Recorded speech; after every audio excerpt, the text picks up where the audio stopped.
안녕하세요. 왼손입니다.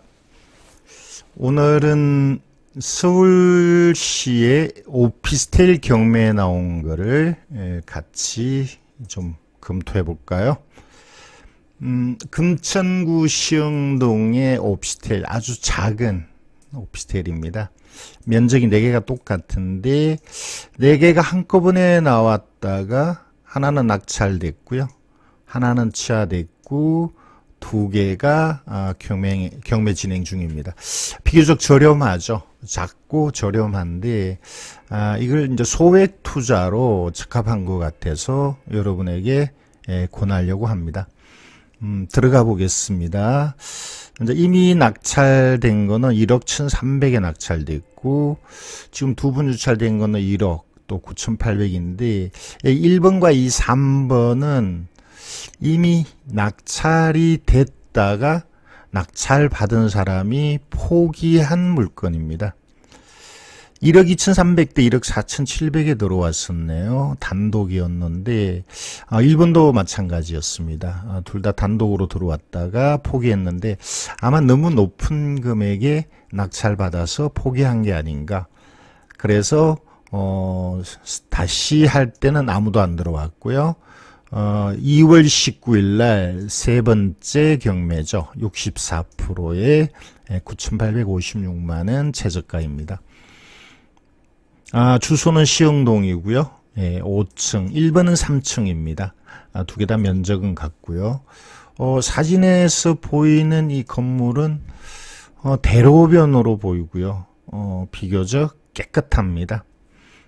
앞쪽에 보시면 전면 사진이죠. 1층, 2층, 3층인데 3층에 옥상이 있고요.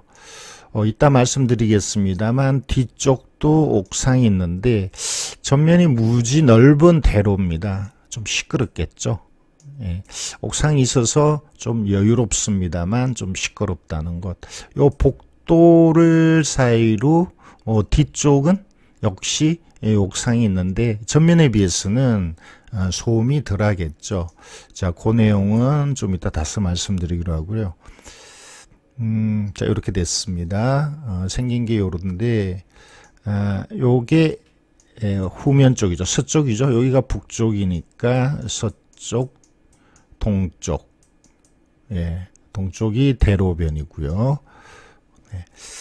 그리고 지도를 조금 더 여기는 지도가 안 나와 있네요. 나중에 다른 지도를 보면서 또 설명을 드리기로 하겠습니다. 주변 상황을 보면 앞에 지하철이 공사 중이라는 게 보입니다. 사실은 이것 때문에 제가 좀 적극적으로 여러분에게 추천을 하려고 했던 거고요. 그러니까 대로변이죠. 시흥대로. 그러니까 아래쪽에 안양에서 서울로 진입하는 큰 대로변입니다. 이쪽은 광명이 되겠죠. 그리고 주변은 앞에는 전면에는 주택가, 뒤쪽은 공업지역과 아파트, 시흥 유통상가 아마 철강 유통상가가 아닌가. 그리고 광명, 여기가 안양천. 대략적인 위치는 여러분이 이제 파악하실 수 있을 것 같습니다. 아래쪽이 안양이죠. 안양, 광명, 광명이고 여기 KTX 여기 있고요. 그러니까 이 지금 안산선이 신안산선이 이렇게 지금 공사를 하고 있습니다. 이게 좀 중요한 내용이죠. 신안산선에 대해서는 좀 이따 다시 말씀드리기로 하고요. 물건을 보겠습니다. 물건이 자, 3번. 3번에 특별한 내용은 없습니다. 세입자가 1억에 들어와 있는데 진정한 세입자로 보입니다. 근저당 이후에 1억에 들어왔는데 근저당 금액이 3억 7,500인데 이게 4건에 대해서 3억 7,500이었거든요. 그런데 이제 배당, 과연 임차인이 배당을 받을까는 조금 어려운 내용입니다. 초보가 판단하시긴 좀 어려운 내용인데 이 청구 금액은 4건 공이 1억 7천이거든요. 그리고 4건에서 각각 낙찰된 금액으로 이제 이길 배당을 받게 될 텐데, 다른 사건에서 예를 들어서 이미 낙찰된 4번 사건에서 이 채권자가 배당 받을 금액이 거의 없습니다. 나머지 1번도 그렇고요. 지금 3번 보고 계신 건데 3번은 어쨌든 이 1억 7,100만 원이 4번에서 조금 배당이 있을 것 같고 1번에서도 조금 배당이 있을 것 같은데, 그래서 여기서도 이제 일부 배당을 받아가야 되는데, 낙찰되면 배당을 채권자가 먼저 배당을 받고 세입자도 저는 조금 배당 받아갈 금액이 있지 않을까, 이렇게 봅니다.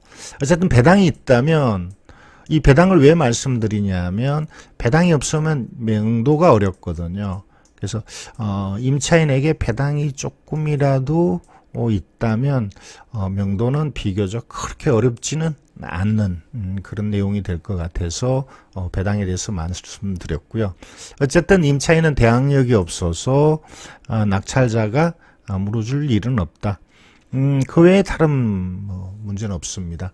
아까 말씀드린 것처럼 누군가가 낙찰을 받고 너무 높은 금액이라서 포기했던 것 같고요. 2번은 취하됐고 1번을 볼까요?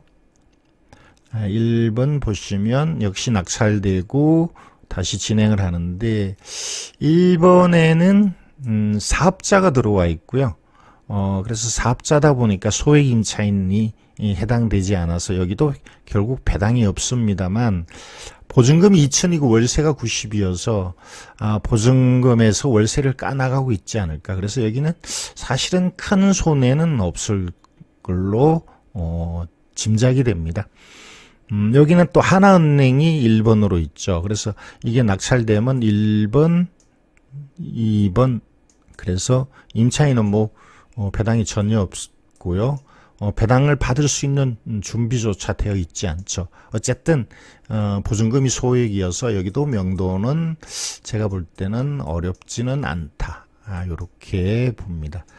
전체적으로 권리상의 문제 없고 특별히 명도의 문제 없고 보증금을 보시면 2,050 비교적 높은 금액입니다. 이 보증금을 믿을 만한가는 또 별도로 판단해야 되겠지만 다른 물건을 한번 볼까요? 보증금의 각각 얼마인지. 여기도 1억. 여기는 대항력이 있었고 중간에 취하가 됐고요. 3번이 1억. 4번이 역시 1억. 그래서 전세 보증금은 대략 1억 정도 하겠다. 월세는 아까 2,090은 좀 많은 것 같고요. 제가 조사한 거는 좀 이따 다시 보여드리기로 하겠습니다. 이제 중요한 거는 이 위치인데요. 요게 좀 안 지워지네요. 자, 지도를 보면서 위치를 좀 말씀드릴게요. 이미 지도를 한번 보시긴 하셨습니다만 지금 이 지도는 스카이뷰를 잠깐 볼까요? 집의 구조가 어떻게 생겼는지를 위에서 내려다보는 건데 이 대로죠. 아까 제가 시흥대로라고 말씀드렸고 이렇게 집의 구조가 이렇게 생겼습니다. 그래서 이쪽에 있는 호수는 좀 시끄러울 것 같다라는 말씀이고 이쪽에 있는 호수는 비교적 덜 시끄럽겠죠.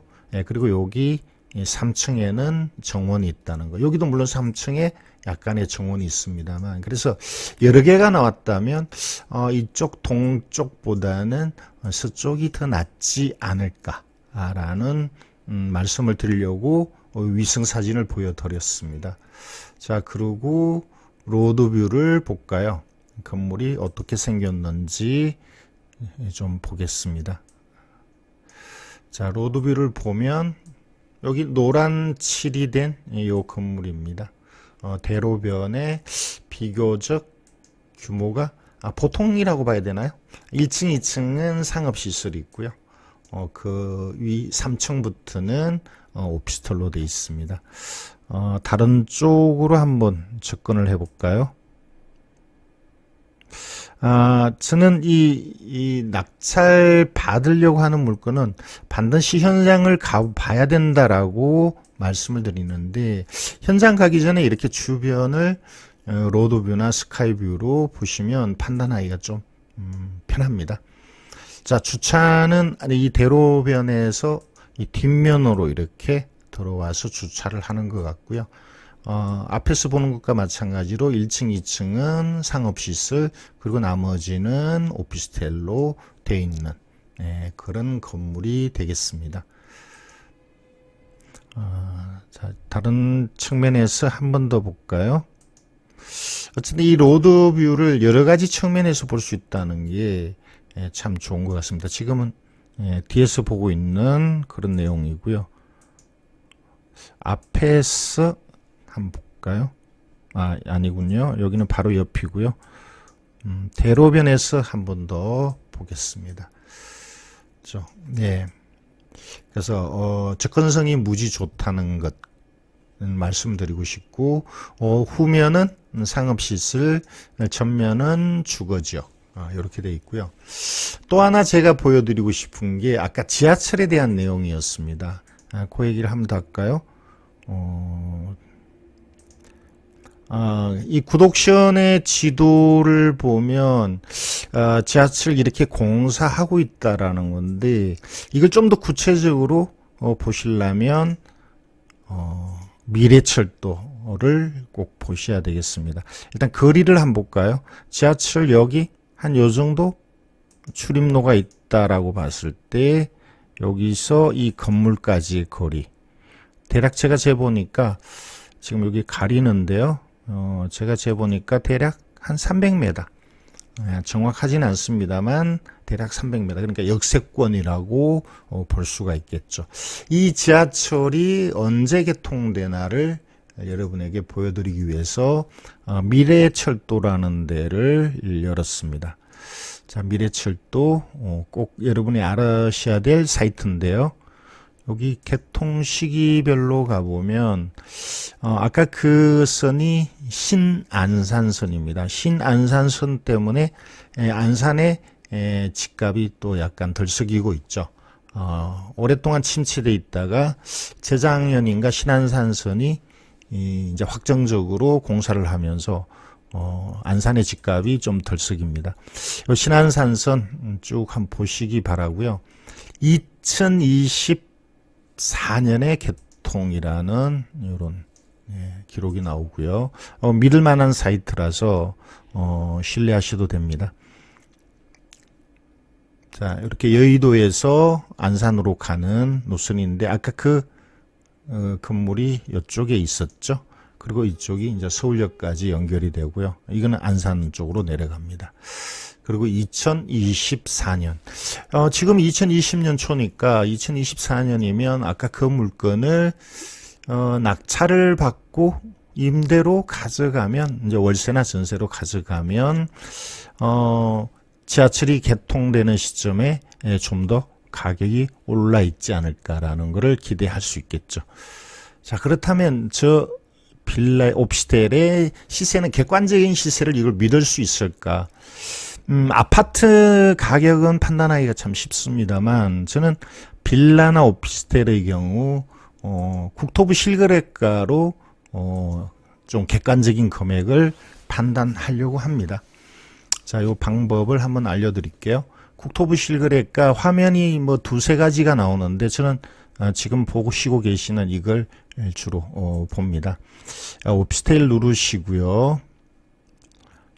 오피스텔이나 빌라는 매매보다는 전월세가 많겠죠. 일단 전월세, 그리고 2019년 서울시 금천구죠. 시흥동, 이렇게 하면 아까 그 오피스텔의 이 건물명이 금천 솔라이지움 이름이 좀 어렵네요. 여기 보이시죠? 요걸 누르시면 그러면 거래가 나옵니다. 그리고 요걸 또 다시 한 번 더 누르시면 1년치 2019년 1년치의 거래량이 나옵니다. 거래가 아주 많은 건 아니지만 17.58 단일 평형이죠. 대략 이렇게 1억 1천, 1억 전세는 1억 1천, 1억, 그리고 월세는 이게 약간 3,500에 30 이렇게 나오는데 이거를 좀 많이 보면 좀 더 객관적이라고 볼 수 있죠. 2018년 보겠습니다. 1000에 45, 1억 뭐 이렇게 다양하게 보입니다. 그래서 저는 이제 이러한 내용을 보면서 지금의 월세는 저는 3,500에 한 35가 되지 않을까. 요게 1000에 45, 1000에 45, 3000에 40, 3500에 35, 요 몇 가지가 보이는데 저는 3500에 35로 보겠습니다. 좀 더 정확한 거는 이제 현지 부동산에 가서 대화를 해보면 될 것 같습니다. 자, 임대에 대한 판단을 해봤고요. 임대는 된다라는 판단이 확인이 됐고요. 매매가 되나도 판단하기 위해서는 이렇게 하면 되겠죠. 1억 천. 오피스텔이 그렇습니다. 매매가하고 전세가가 큰 차이가 안 나는데 2017년에는 거래가 많았던 거 아니군요. 1억 4천. 2019년에 거래가 많았던가요? 제가 미리 살펴봤습니다만 역시 거래가 많았던 건 아니네요. 특히 오피스텔은 저는 이렇게 봅니다. 임대 놓기는 참 좋은데 오피스텔과 빌라의 문제점은 팔기가 어렵다는 겁니다. 거래가 많지 않다. 그리고 가격 상승이 아파트만 못하다. 이게 오피스텔이나 빌라의 단점인데 그럼에도 서울의 역세권의 오피스텔이면 가격 상승을 좀 기대하셔도 되고 또 임대 수익이 나쁘지가 않죠. 그래서 아까 그 미래철도를 보여드린 이유가 철도가 개통되면 전세는 좀 더 받을 수 있을 테고 또 매매도 가능하지 않을까라는 그런 내용을 말씀드리고 싶어서 미래철도를 보여드렸습니다. 자, 그렇다면 자, 이 물건 좀 더 볼까요? 아까 어떤 지도에서 요 지도네요. 네. 잘못 눌렀습니다. 자, 여기 도면을 보면 오른쪽이 대로변인 거 이제 짐작하시겠죠? 그리고 옆으로 골목이 있고 출입은 이렇게 했던 것 같은데 지금 경매에 나온 게 1번이 이 물건이고요. 3번이 509호가 여기입니다. 그래서 둘 중에 어떤 걸 선택을 해야 된다면 두 개 다 하신다면 뭐 두 개 다 입찰하시면 되고 두 개 다 입찰하시더라도 금액을 저는 좀 이쪽을 좀 높게 봐야 되지 않을까라는 생각이 들고요. 둘 중 하나만 한다면 저는 이쪽을 선택해야 되지 않을까라는 걸 말씀드리고 싶은 거죠. 대로변이어서 좀 시끄럽습니다. 주거 환경이 그렇게 좋다고 볼 수는 없고요. 사무실로 쓰는 거는 뭐 큰 문제는 없겠죠. 사무실로 쓰더라도 앞에 여기 3층이 옥상이 있으니까 이쪽보다는 이쪽 라인이 훨 낫다라는 걸 말씀드리고 싶었습니다. 자, 그렇다면 입찰을 한번 해볼까요? 수익성이 어떻게 되는지. 저는 입찰하기 전에 이런 임대용 물건은 꼭 그 수익성을 좀 사전에 따져보고 그리고 입찰가를 결정하는 그런 쪽으로 하는 게 가격에 대한 어떤 소신, 확신 이런 거를 좀 더 자신 있게 결정할 수 있다라는 거죠. 가령 예를 들어서 이 물건을 이미 누군가 낙찰받고 포기했는데 이때는 아까 너무 높게 낙찰받았다라고 저는 이제 보고 있는 거고요. 이번에 들어간다면 3번 같은 경우는 1번에 비해서는 가격이 조금 낮거나 경쟁이 덜하지 않을까라고 봅니다만 어쨌든 이 정도 선에서 입찰을 한다라고 가정을 한번 해보죠. 1억 천이 높을 수도 있고 낮을 수도 있습니다만 일단 가정해서 이렇게 계산을 한번 해보겠습니다. 하면 추가적으로 들어가는 비용이 등기 비용은 한 200, 한 300 정도 되겠죠. 수리비가 그렇게 들어가지 않을 거라고 보고요. 명도비도 저는 크게 들어가지는 않을 거라고 봅니다. 그래서 합해서 한 600 700 뭐 이런 정도 로 보겠습니다. 관리비가 연체가 돼 있는지를 현장 가서 조사는 해야 되겠지만 이 부분에 유동성은 있지만 어쨌든 저는 이 정도로 보겠습니다. 그러면 1억 1,700이 총 투자 금액인데 저는 전세보다는 월세를 선호하는 쪽이거든요. 그래서 월세를 준다면 대출을 받는 게 좋겠죠. 자, 여기가 서울이어서 대출에 문제가 있습니다. 대출 규제가 심하죠. 그래서 개인은 대출이 어렵다고 보고요. 법인 쪽이라면 대출을 한 반 정도는 받지 않을까. 네, 그래서 저는 일단 5천 정도로 대출을 보겠습니다. 5천이면 한 15만 원 안 되게 이자를 부담해야 될 거예요. 그리고 임대는 아까 제가 미리 보여드렸던 한 3,500에 35 또는 저는 한 4천에 4천까지 받기는 좀 어렵겠네요. 3천에 한 40. 뭐 이렇게 받을 수 있지 않을까라고 봅니다. 그리고 이게 지하철이 개통되는 시점에서는 물론 더 받을 수 있는데 지금은 한 이 정도로 보는 게 좀 객관적이지 않을까라는 생각이 듭니다. 그러면 8천이니까 3,700을 순투자해야 되겠죠. 투자하고 한 25만 원의 월세가 남는다. 자, 이게 이 월세 임대 수익이 그렇게 경매하는 제 입장에서는 그렇게 높은 수익은 아닙니다만 저는 4년 후에 이게 개통됐을 때 지금의 감정가 1억 5,700보다 더 높은 금액에 처분이 가능하지 않을까 이렇게 보거든요. 자, 어쨌든 4년 후에 처분한다라고 보고 투자를 해야 되는데 저는 그냥 단순하게 2년 후로 보겠습니다. 2년 후에 한 1억 4천 정도의 처분이 가능하지 않을까.